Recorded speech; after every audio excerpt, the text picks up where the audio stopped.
Okay. Hi everyone, and welcome back to another week of masterclasses. This is a re-recording for Monday's class, so February 12th. It is for patch 14.3, however, there's no changes to these comps after the B patch, 14.3b. So this is still applicable on the new patch, and these are going to be comps that have hidden OP conditions or hidden strong conditions. And if you are able to reach these conditions, then these comps are very playable and very strong. So without further ado, we'll get straight into it. So a couple of comps we'll be talking about today. All of them are going to be reroll. So the first one is going to be talking about Bard and then flexing in Big Shot Jazz. This is going to be a very strong comp. I'll talk about why it's strong. It has been around for a while, so you must know about this comp, but there are certain conditions that make this comp hidden OP or hidden strong. Next one is Hyperpop Lulu, and then we're going to be talking about Vi into Urgot Mosher, and then last but not least, we'll talk about Yasuo Reroll.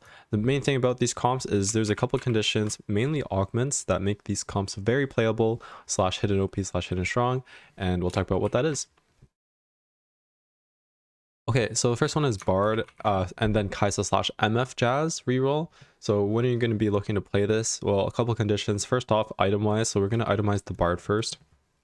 Is going to be our main carry and our consistent carry, so we're going to be looking for item components such as rod or tier, and then ideally we either take an econ augment on 2-1 or have an econ galaxy, or ideally both.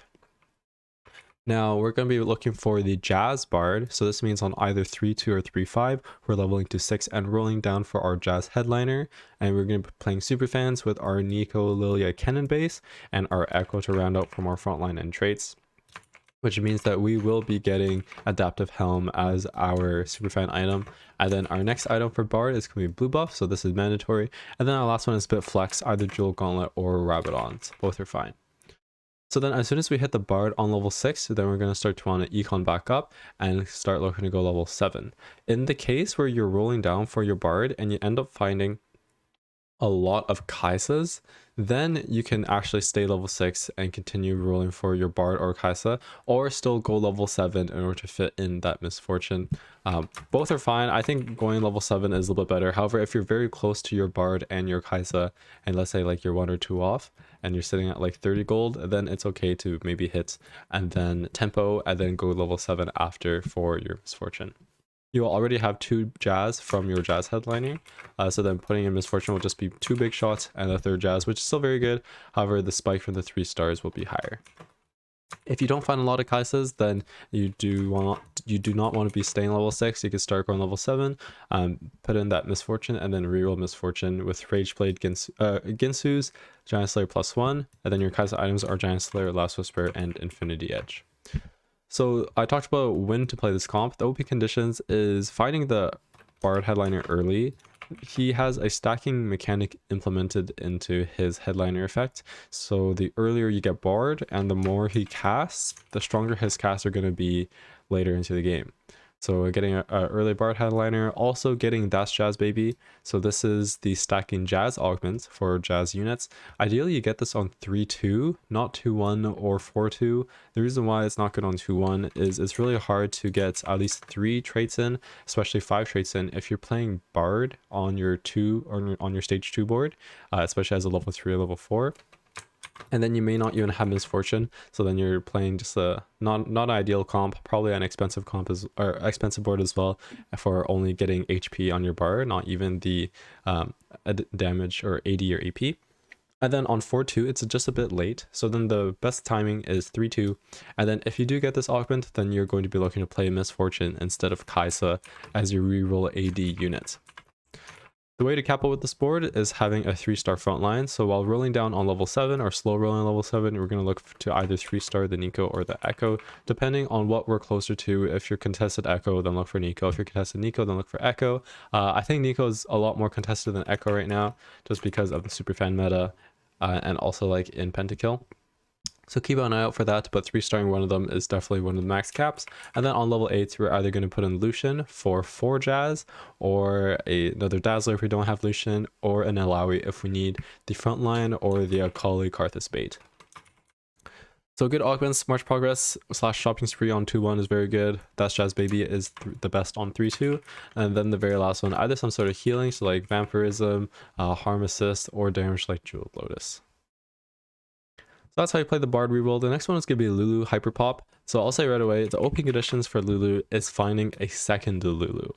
You could do this in a numerous amount of ways. This can be either from the hologram augment, where you simply just get another or a copy of your headliner, either Trickster's Glass from Portable Forge 2-1 or like an Artifact Anvil. Then you'll be going Trickster's Glass, Shojin, and then Jewel Gauntlet or Rabadons.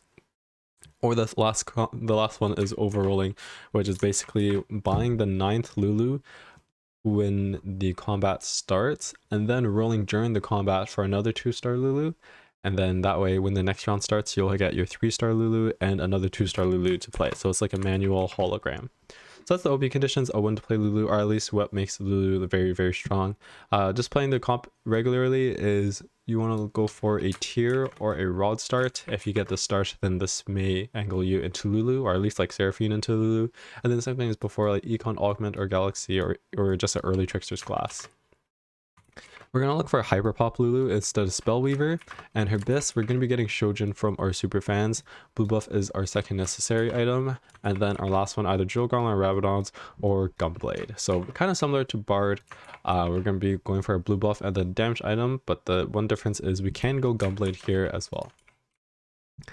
Very similar to Bard, we're going to look for a 3-star frontline, so either Echo or Nico's or Maxi Cap. And then on level 8, we're going to be capping out with Ziggs for our 3 Hyperpop, and then our second Lulu, and our board's going to be very strong. Especially if we don't have Gunblade, we're going to be looking for some sort of healing, so either Harm Assist, I think Vampirism is better, and then augments such as Jewel Lotus are extremely strong in this comp. That's the Lulu comp. Keep an eye out for hologram, Trickster's Glass, and then overrolling is a bit more of a risky technique. You're just manually producing a Lulu 2, but being able to get multiple Hyperpop procs is extremely strong on this board. Since we're all AP, make sure, if you don't have Ziggs, make sure that you have some sort of shred. So either like a Shiv on like a backline unit like Ari, or Spark is better. But make sure that you have some sort of magic resist shred and healing reduction. Okay, the next comp we're going to talk about is Urgot Mosher Reroll. So I would only play this. This is a required condition, not even an OP condition, if you have Submit to the Pits. Either on 2-1 or 3-2. 4-2 is just too late. You'll most likely be angling a different board by then, and you can't really pivot your entire board on 4-2. So on 2-1 or 3-2, if you get Submit to the Pit, you could play this board. You're going to want to have a sword, bow / cloak early. Even like glove is fine, like physical damage items. And we're going to be looking for the Mosher Urgot chosen, or headliner. And best of slot is actually a wide variety, but you need at least Giant Slayer and then Quicksilver, and then +1. It could be anything like Titan's Last Sorcerer red buff, even like DB, IE. I'm sure all of these are fine. But you do want Giant Slayer, because you're a front to back comp, and then QS in order to keep your uptime up. Since this is going to be a 3-cost reroll comp, we're going to be level 7 for the majority of our slow rolling, and this will occur either on 3-5, where we level to 7 and then look for a Mosher Urgot, or 4-1. There's a lot of units that can help us early game, at least item hold. So like Vi Headliner is extremely good. It's the best because then we could just easily transition into Urgot Mosher. But Olaf is fine as well. You can play around Bruiser Pentakill, and Olaf will hold the same items. On level 8, we're going to add in Karthus to amplify our Vex and our York for Executioner and Pentakill. But on level 7, we don't have to play the Karthus. And we can also reroll the Vex as well. If you have a secondary set of items and you don't have York, then even like Gnar is fine. And then you can have some sort of frontline unit to either your Thresh or even like an Alawi for 2 Bruiser. And then with a Gargoyle. And so that way all the Moshers get Submit to the Pit value, and then we get good Gargoyles value. And as I mentioned, the augments, we need Submit to the Pits in order to play this comp. Some sort of healing ruins them. And then augments such as Keepers is actually very good because everyone is clumped up and able to make use of the Keeper value. So a bit of a hidden comp. Only play if you have Submit to the Pits. If you don't have it, then I wouldn't bother playing it. Yeah, very good. Okay, and then our final comp that has a OP/strong condition is going to be Yasuo Reroll. So similar to Bard, you're going to want to find the Yasuo headliner as soon as possible. Instead of getting like Doot stacking as Bard, with Yasuo, whenever you kill an enemy unit, you get stacking permanent attack damage. So that's why we want to get Yasuo early and get him stacking early. And we need to edge a knight because he is an edgelord and just a squishy 1-cost unit. He is able to get like pinned down and killed very easily, so getting that aggro drop is extremely good on him. So look out for augments such as Not Today, and then Blinged Out is very good for vertical true damage, which we will be playing. Look out for Sword, Glove, or Chain Start. These are all very good for Yasuo's items and his Bisson slot. Bisson slot is going to be Edge of Knight, some sort of healing like Hodge, and then +1 either Infinity Edge or Giant Slayer. And regarding his headliner, I think technically both are fine. Edgelord Yasuo is a lot stronger than TD Yasuo early because you just need a Kale. And then Kale is actually a very good unit, at least compared to like a naked Yone or naked Riven without items. And then that way, just playing 2 units, we already have 3 Edgelord, which is a lot of attack speed and maneuverability. However, later into the game, it is get a little bit awkward if we don't have a TD emblem. But if we have TD emblem, then 3 Edgelord works out very fine. Like we're very strong early, mid, and then late game we're able to fit everything in with either a York and Kennen or a Senna and Lucian. True damage true damage vertical. If you get the true damage headliner, you just play a board like this, and then you'd have to manually put in 3 Edgelord. It's fine. I think it's just a little bit of a lower cap, but of course it's lower cap because you don't have a true damage emblem. Okay, so best of slot augments, Jewel Lotus 3, extremely good. You're basically gonna one-shot whatever you hit. More healing because we're a melee carry, so Harm Assist, Vampirism. Idealism very good because we have a lot of Hodge users. I mentioned Not Today and Blinged Out already.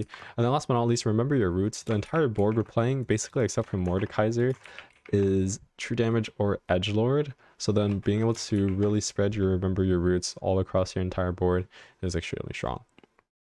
Make sure that your Yasuo doesn't get targeted first, so either position him on the opposite side of the main carry or in the second row, so then your main tanks such as your Mordekaiser will be tanking first. And although 6 true damage, we are mainly doing true damage, I think it's 45% is converted, you still do have a decent amount of physical damage, so having items such as a Even Shroud is still very good, and make sure you have some sort of healing reduction like a Sunfire Cape.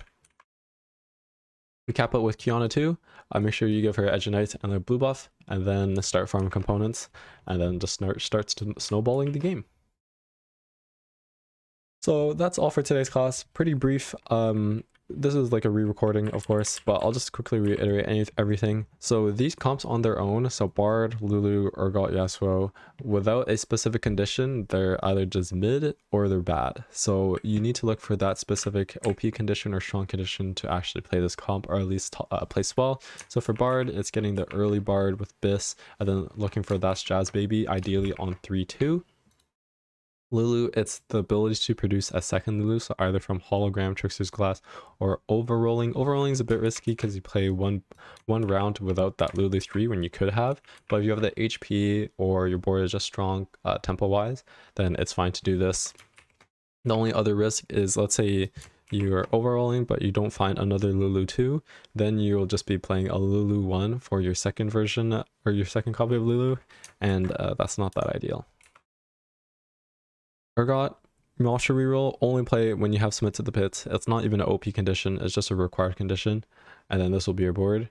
And then Yasuo Reroll, finding your early Yasuo headliner so you can start stacking that permanent AD. Having some sort of aggro drop, so Edge of Knight. And then it's very augment dependent. If you get like Not Today and Blinged Out, that's extremely good. Ideally get Not Today, Blinged Out, and then some sort of healing or like Jewel Lotus 3. That's all for today. So as I mentioned, none of these comps are affected by the patch 14.3b changes, so they're all still very applicable. Make sure you keep an eye out for these conditions, and if you do get an angle to play these comps, it can be extremely strong, especially like the Lulu one is very good, and you can get some easy LP this way without contesting others. So thank you everyone for watching. If you are on YouTube, feel free to check out the description and join the Training Grounds Discord channel to check out these classes live, and have a great day.